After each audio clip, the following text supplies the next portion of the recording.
What is up, everybody? This is Keith Jameson. I go by Gator Guy 231 across the DFS industry, and I think it's fair to say that we are back. Got some classic soccer. We have just really, really good contests coming up. One of the biggest soccer contests I've seen in years. You know, I think last year's Champions League final showdown might have been bigger, but like that's about it. Like this will be fantastic for the Euros. Euros was supposed to be last year. But you know, that COVID kind of pushed it off. Hopefully, they will be doing a good enough job to get all these games going. You know, Spain is in doubt, but I don't think they play until Monday. But yeah, it's gonna be crazy. I'm very, very, very much looking forward to it, and kind of going back to an older format that you know, I used to use when this you know, I was just starting to do these videos. You know, EPL gets repetitive, right? I can only show you like the lineup screens and try to introduce players so many times before you just know the players. It's the same teams over and over.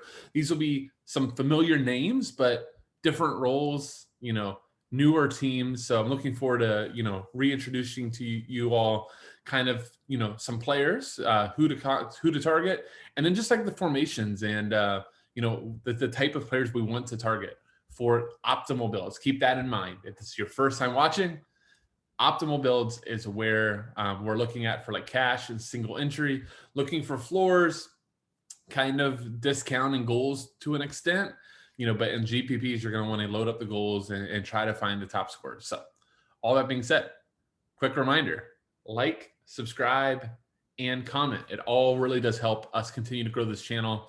I want to just thank everybody for all the support throughout the time. You know, a big thing for FSI has always been soccer. It's kind of one of the things we are most known for. So really appreciate all you all for the support. Now let's get right into it. So I'm going to start out. We're going to go over the odds. I'm going to go over the kind of the predicted lineups and who I like. And then at the end, I'm going to give you 3 core plays. And I'll probably have mentioned those core plays throughout. But all right, let's start with, hold on.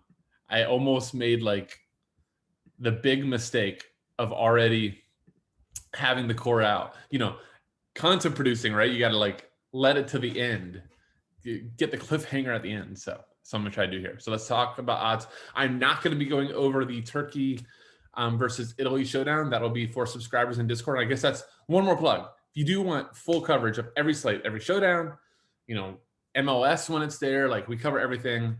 The details are in the description. Plans as low as $4 a day. It's great. It's a great value. So, all right, let's look. First game. So keep in mind, staggered starts, much like we've had for EPL. So keeping that utility spot is going to be huge for flexibility. But Wales, Switzerland is the first game, is a whopping 1.75 total. We got Switzerland as a slight favorite, plus 121. Second game is Denmark versus Finland. Denmark is a solid minus 216 favorite, biggest favorite on the slate, 2.25 total. And Belgium and Russia. Belgium, you know, was the favorite. Belgium, England, and France are the favorites to win. You know, Belgium took a huge hit with no KDB, but they still are loaded with talent. Minus 130, 2.25 total. So first off, just look at those totals, right? All 2.25s. We don't have threes. So really, even in GPP, maybe not going crazy for the goals is going to be a strategy. And realistically, let me tease the lineup building. The biggest decision on this slate, are you going to play Romelu Lukaku? Most expensive player on the slate, high scoring odds, you know, the class striker probably in the tournament. I think, you know, he and Lewandowski, obviously Lewandowski is the top striker in the world, but plays on a much inferior Polish team than Belgium, who has tons of creative players. It's not just, and they're all feeding Lukaku. So really the decision of the slate, in my opinion, are you going to play Lukaku? So we'll get to that in a minute. Let's kind of go over lineups. Let me introduce you to some of these teams. Let's start with Switzerland. So now I was going all over the place trying to find lineups and like a formation where I could kind of show you how they play. This is all I could find, where I could find everybody. So drafttown.com, I have never heard of you before, but thank you. It's a fantasy site. I know nothing about Drafttown. Okay. So this is for their game, these salaries underneath. So don't go like crazy on them. But let me explain it from a DFS perspective. So Switzerland plays with wingbacks. The set pieces are Roberto Rodriguez and Xherdan Shaqiri. The top player on the team is Shaqiri. Now, he doesn't get a ton of run at Liverpool. He has been like kind of a super sub for them at times. But Shaqiri is their top player. Embolo plays for Gladbach, really nice young player. Seferovic is one of the top scorers in the Portuguese league. Funny thing on Seferovic. So when I first started playing DFS soccer, I think it was actually the last Euros, maybe the one before that. I can't even tell you. Seferovic missed so many opportunities. He was like low owned. I just remember him like being the striker that couldn't finish. And then, you go look at Portuguese league and he has like 20 plus goals. So he's a good striker. Rodriguez and Mbambu are both really good fullbacks, are going to bomb forward. Rodriguez doesn't show it as much in club ball with Torino, but he's a really good crosser of the ball. Also has been taking their PKs. Now, he missed one versus the U.S. in a friendly, so who knows if he still have him. But Rodriguez, to me, is an elite play on the slate. Sub 6K with a set share, with potential PKs, and in a wingback role as a favorite. So that is kind of Switzerland. Let's take a look at Wales. So Wales also is going to be playing with wingbacks. Now, is Ben Davies going to play as a left wingback, or is he going to play as a left center back? That I guess we'll know, right? It's the first one, but I don't necessarily think that Davies, even if he's as a wingback, is that in play for the slate.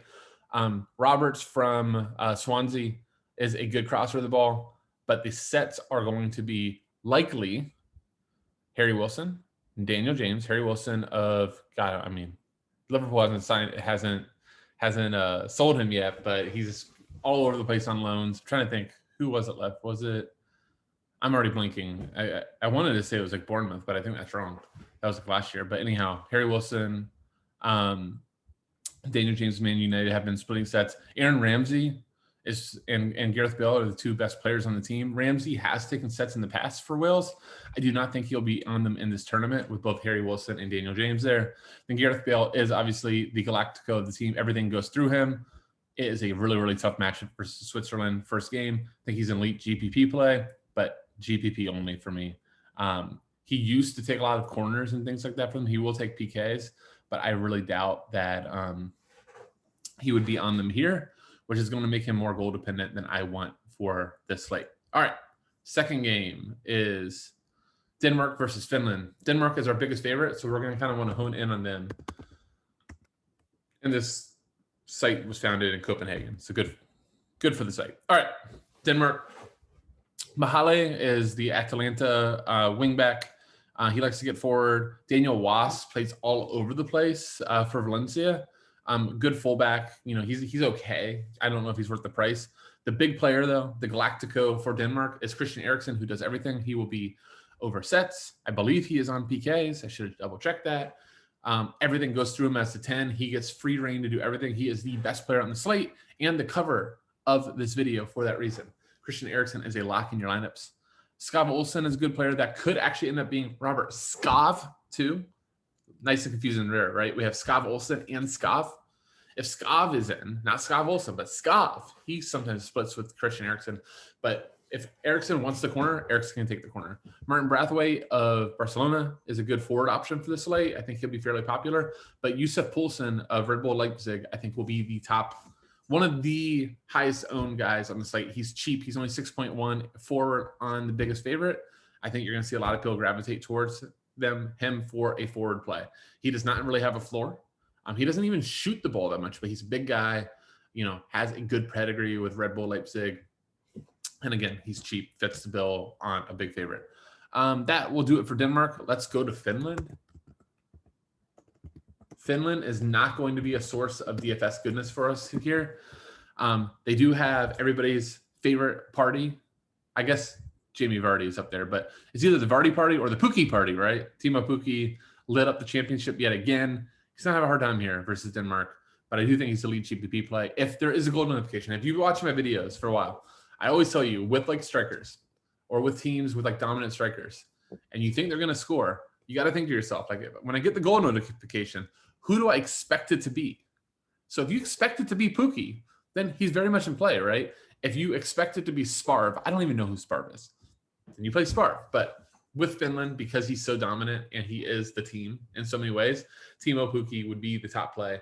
Robin Lurd of, I don't even know if I said it right, of Minnesota United, he actually ends up taking a lot of their set pieces. Unless Taylor is in, it's probably going to be split. So Robert Taylor and Robin Lod are going to be your set takers.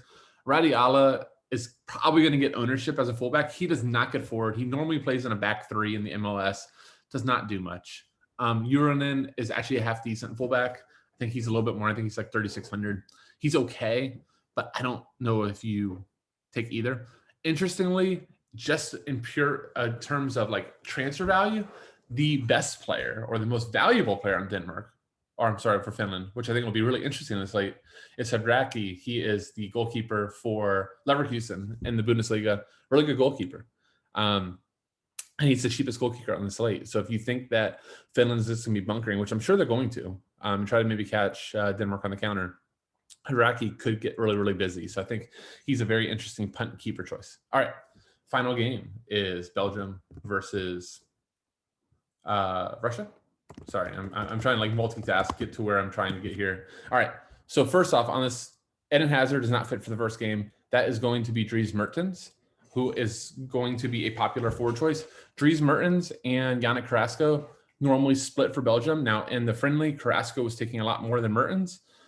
You could also see Thorgan Hazard take some too. Then obviously we know from the Premier League, Yuri Tielemans also takes sets. But I do think it's Yannick Carrasco.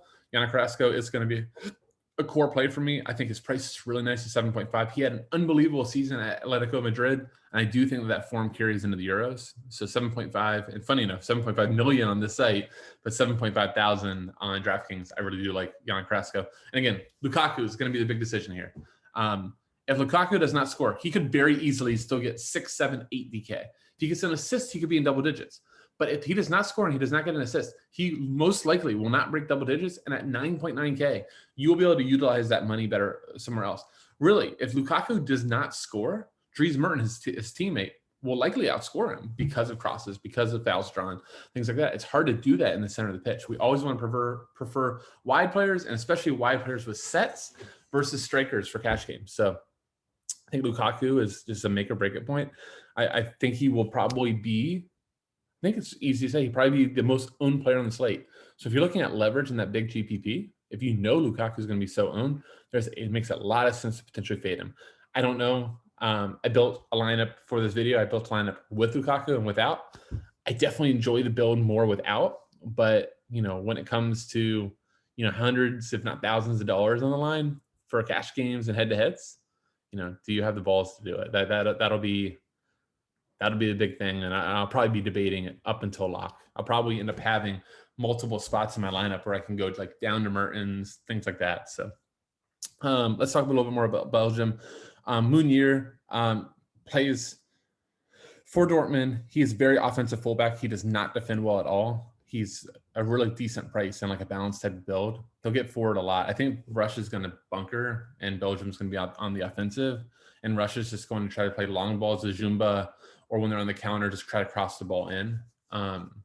So I do think that Meunier, Hazard, this will end up being Mertens, Lukaku, Yannick Carrasco are your top plays. Yuri Tielemans, I'm going to have to wait and see. He's priced okay, but if he doesn't have sets, it's probably an overpay. I think he's okay in the stack. Leon Den Donker of Wolves will be really popular. Axel Witsel will probably start later stages of these games, but he's not fit for this one. Den Donker is close to min price as a midfielder, so I think he'll be pretty popular. All right, final team is Russia. So Russia, Golovin of Monaco is the top player. He was just absolutely awesome in the last World Cup and got him the big move. He takes most of their sets as their biggest playmaker, so he is the guy to target. Just this is not going to be a matchup for him. Moranchuk of Atalanta is a nice player. Jumba is the top scorer, takes their PKs. He's huge, so they're going to throw a ton of balls into him. If there is a goal notification, I would expect it to be Jumba.